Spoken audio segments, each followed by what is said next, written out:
नहीं रहेंगे तो क्या युक्ति हमारे सामने होगी, जो यथार्थ को कैसे जानेंगे। ऋषि कहते हैं यस तर्केणानुसंधते धर्म वेद नेतरः, तर्क और युक्ति के द्वारा धर्म का निश्चय होगा। वह तर्क को ऋषि बताया। ऋषि भाइयों बहनों उसे कहते हैं जिनने जीवन में ईश्वर का, परमात्मा का साक्षात्कार करने के बाद कोई खोज करके हमें हमारे कल्याण के लिए कोई मार्ग प्रशस्त किया। आज की मॉडर्न भाषा में उन्हें पीएचडी कह लो, लेकिन उनकी सानी ऋषियों की सानी नहीं हुई। अनेक प्रकार की समाज में भ्रांतियां तब फैल जाती हैं जब हम अपनी पूर्व परंपराओं पर चिंतन किए बिना किसी बात को बिना जाने मान बैठते हैं।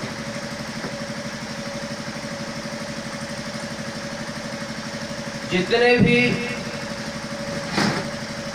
हमारे धर्म की पुस्तक हैं, साहित्य, इतिहास है, जब हमने उनको पढ़ के देखा, पता चला, सुना भी, एक मत से 6 दर्शन,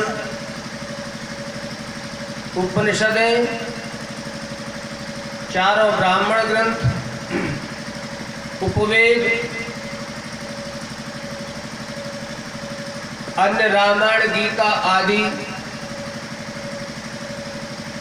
एक विशेष ज्ञान की तरफ संकेत कर रहे, प्रशंसा कर रहे। सुनना ध्यान से। एक उदाहरण से ऐसे समझने का प्रयास करो। एक व्यक्ति के विषय में सारे गांव के लोग कहते हो कि बड़ा महान है, बड़ा महान है। दूसरे गांव के सज्जन को पता चलता वो कि बड़ा महान है, तो स्वाभाविक जिज्ञासा होगी उस व्यक्ति के, उस देवता के दर्शन करने चाहिए। वो कैसा व्यक्ति है? ऐ भाइयों बहनों, उसी प्रकार से जितने शास्त्र हैं, 6 दर्शन आदि, उपनिषदें, रामायण, गीता आदि, जिसकी शान में, जिसके सम्मान में अपने आप को उन्नत हो जाते हैं, ऐसा वो कौन सा ज्ञान है? ऐसा वह ज्ञान है, इस ज्ञान का नाम है वेद।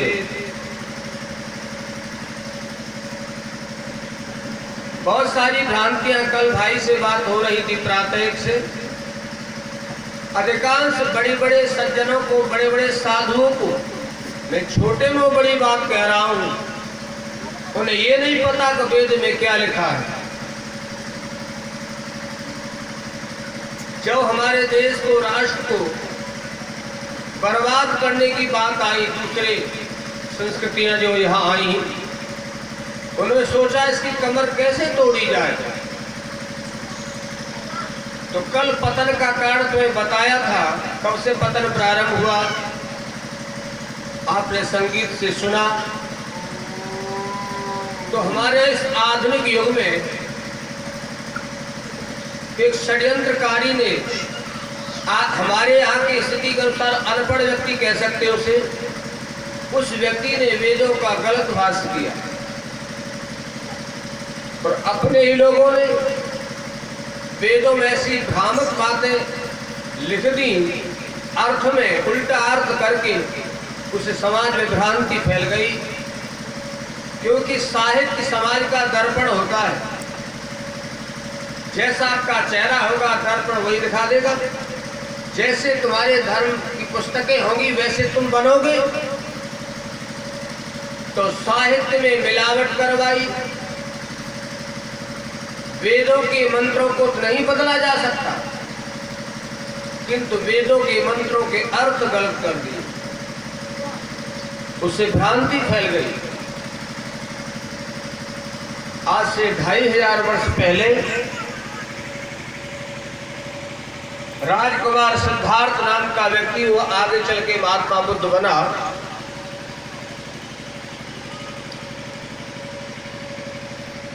तो वहां उसने क्या देखा, एक जिम्मेदार व्यक्ति है, ग्वाला आदि भेड़ बकरियों को, पशुओं को लेकर चले जा रहे हैं एक दिशा विशेष में। उन्हें आश्चर्य से पता चला, पूछा महात्मा बुद्ध ने, ये कहाँ जाते हैं? एक सुधर्मा नामक राजा यज्ञ कर रहा है, वहां क्या होगा? इनकी आहुति लगेगी। अरे ये तो पाप है, अधर्म है, हिंसा करना। तो तुम नहीं जानते, तो वेद में लिखा है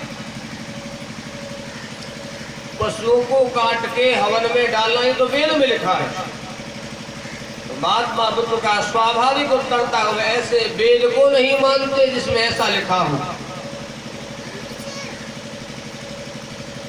फिर ब्राह्मणों ने कहा, नास्तिको वेद निंदकः। अरे तू तो नास्तिक है, वेद की निंदा करता है। कि मैं नास्तिक अच्छा हूं, मैं ऐसे ईश्वर को नहीं मानता जिसने ऐसा ज्ञान दिया हो कि पशुओं को काट काट के हवन में डालो। तो महात्मा बुद्ध को सही दिशा मिल गई होती तो 2500 वर्ष पहले सुधार हो गया होता, अलग हो गए। मित्रों, सायण महीधर आदि ने उल्टे भाष्य किए। प्राचीन अर्वाचीन समय में हस्तलिखित प्रतियां थी, विदेशी लोगों ने लोभ दिया और लोभ देकर अनेक प्रकार की मिलावटें, और मैक्स मूलर जैसे व्यक्ति ने गलत भाष्य कर दिया जो सामान्य संस्कृत नहीं जानता था। पढ़ने लगे लोग, पढ़ने लगे तो पतन हो गया। जैसे वेद में लिखा है मांस खाना, वेद में लिखा है गौमेघ यज्ञ करना, वेद में लिखा है अश्वमेघ यज्ञ करना, और सारे धर्म ग्रंथ वेद की प्रशंसा कर रहे हैं। ये क्या है?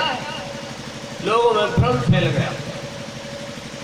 और ब्राह्मणों में, दक्षिण के लोगों में भी निष्ठा थी वेद के प्रति, आज भी है। वेद में जो अक्षर अक्षर बात लिखी वो सत्य, उसी को मानेंगे, चाहे गाय को भी काटना पड़े। ए भाइयों बहनों, ये अत्याचार तुम्हारे देश में होने लगा और कितने चरम पर पहुंचा। आज भी नेपाल में पशुपतिनाथ के मंदिर में लाखों पशुओं को काट दिया जाता है। किसके नाम पर? देवी के नाम पर। आपके राजस्थान में भी काट दिया जाता था, पशुओं को बलि दी जाती है। पुण्य का कार्य बलि देना। हमारे यहाँ भी बकरा काट के छोड़ देते थे देवी के नाम से। भरतपुर का राजा भैंसा छोड़ देता था कान काट के देवी के नाम से, कि उसे चराते थे, खिलाते थे। एक विशेष दिन इस भैंसे की बलि चढ़ाई जाएगी। ऐसा पापाचार यहाँ होता था तुम्हारे देश में, इतिहास हमें बताता है। और आज भी उसी पर चिन्हों पर हो रहा है। केवल मुसलमान ही नहीं, हिंदू। ए भाइयों बहनों, युगों युगों के बाद एक ऐसा व्यक्ति आया गुजरात की धरती से चलकर। ऐसा व्यक्ति हम कल्पना नहीं कर सकते कि क्या पुनः वेद को प्रतिष्ठित किया जा सकता है। उससे पहले 2500-3000 साल पहले आदि गुरु शंकराचार्य पैदा हुए। वो 33 साल की अवस्था में तो हमारे लोगों ने जहर देकर मार दिया। जैन बौद्ध नास्तिक दर्शन बढ़ता जा रहा था। नंगी नंगी मूर्तियां लगाई जा रही थी, अश्लील महिलाओं की, पुरुषों की, आज भी खुदाई में मिलती है। सारे लोग उधर दौड़ रहे थे। फिर हमारे लोगों ने उन्हें 24 तीर्थ बनाए। हमारे लोगों ने कल्पना की कैसे बात बने, हमने 24 अवतार घोषित कर दिए और मंदिर बनाना उन्होंने शुरू किया। तो भाई हिंदू बचेगा कैसे?